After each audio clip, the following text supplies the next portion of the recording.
Hi, and welcome to S for Science. Are you alive? This question may sound pretty obvious, but what if I ask you the same, but with a rock, or with a pen drive, or a computer software, or with the universe itself? The definition of life is complicated. Of all those things, probably you'll think that there's just one that's really alive, and that thing is you. But depending on what we understand for life, things that might seem to us that are dead or without life are alive. And when things start to mix up, things that apparently had no life may seem to be more alive than things that are alive. Life is often defined as something able to be born, grow up, endure, respond to external stimuli, breed, and die. With this definition, humans could perfectly be considered living beings. But for life to keep existing, we all know that it is necessary for new entities to be produced. So that, in the end, the only thing that prevails in time is genetic information, normally DNA. So from this point of view, we could say that life is nothing more than information fighting to persist. This is a less romantic definition, but not meaningless. And viruses are a good proof of that. Viruses are no more than things that are able to replicate themselves infinitely, but that lack cellular structure. And cells are considered as basic units of life. But what are the cells? Well, in the end, they are nothing more than zones of space with a little thin membrane that isolates them from the messy exterior world from their orderly interior world. And in their interior, there's no more than many things, but none of them considered as alive. And to cells, their only function is to make a lot of chemical reactions, in fact, millions of reactions per second, that create more chemical reactions that makes that this cell can do the functions of a living being. But in the end, everything is reduced to chemical substances that follow a established order that has been selected by millions of years of evolution, and that comes determined by the DNA that allows this same DNA to continue existing. Viruses need to occupy a cell to be able to reproduce. So viruses, in the end, are nothing more than information fighting to spread itself. But at this point, what do you think is closer to a virus? A simple rock or a bacterium? Evidently a bacterium. This is why the definition of life is very complicated. But what is information? Information usually exists in form as the famous molecule DNA. But the DNA is nothing more than this, 4 different groups of atoms made up of just 4 different chemical elements that repeat in a totally random way, that has been selected by evolution as the most effective for the survival of this information. Sounds logic if there is something able to keep information by itself, and this information can make that this something persists over time, this thing will endure. But look where we ended. Life is nothing more than oxygen, nitrogen, carbon, and hydrogen combined appropriately so that this combination can continue to persist. Let's look again at this rock. This rock has also a determined combination. Why is this rock not considered as alive?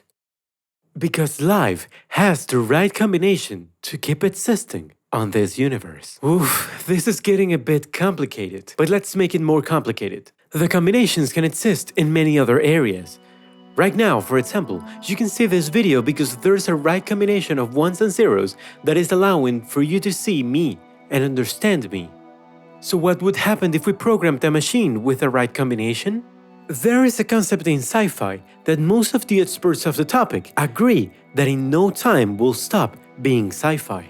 It is the self-replicating machines. There are no more than robots or machines able to replicate themselves. That is, find resources to complete this task and infinitely multiply themselves.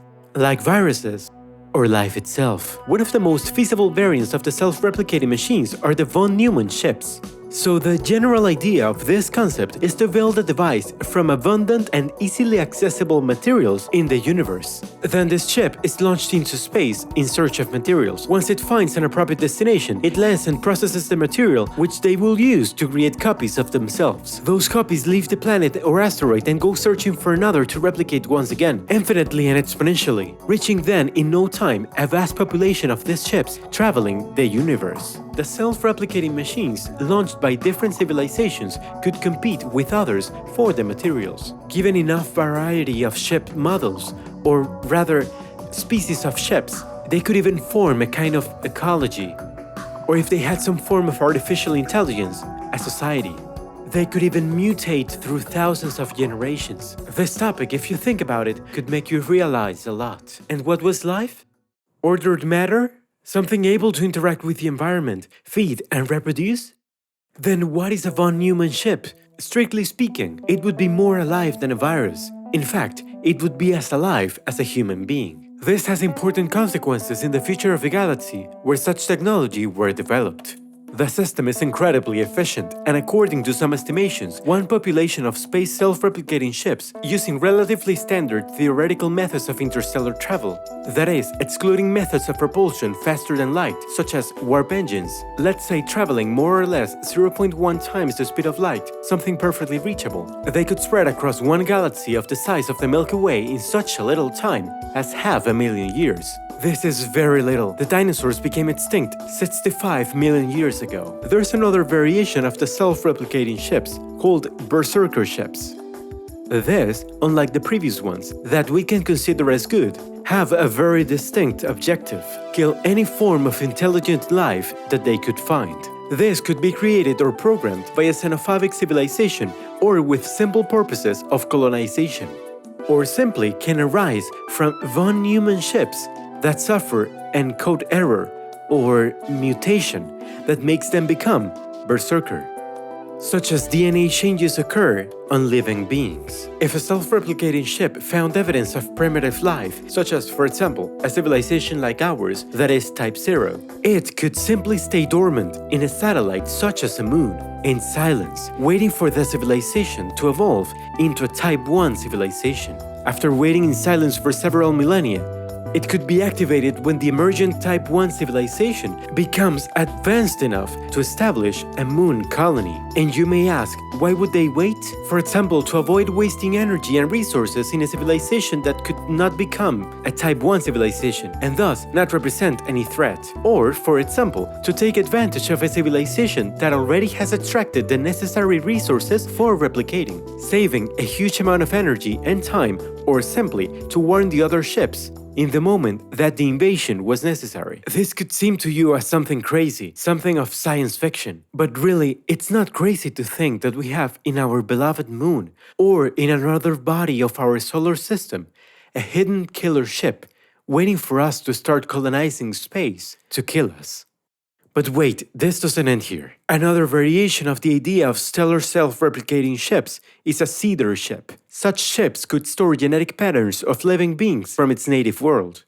Maybe of the species that created them. After finding a habitable planet, or maybe one that could be terraformed, it could try to replicate such living forms, either with embryos stored or simply using stored information by molecular nanotechnology to build zygotes from the raw local materials of the planet. This probably sounds weirder and more science fiction than what I said before, but it can be, and it's simply a hypothesis, that the first organisms that populated the Earth were the sons of self-replicating seeder ships. Obviously speaking of unicellular microorganisms. But in the end, sons of self-replicating ships. At this point, I'm even more confused than when we started. What is life?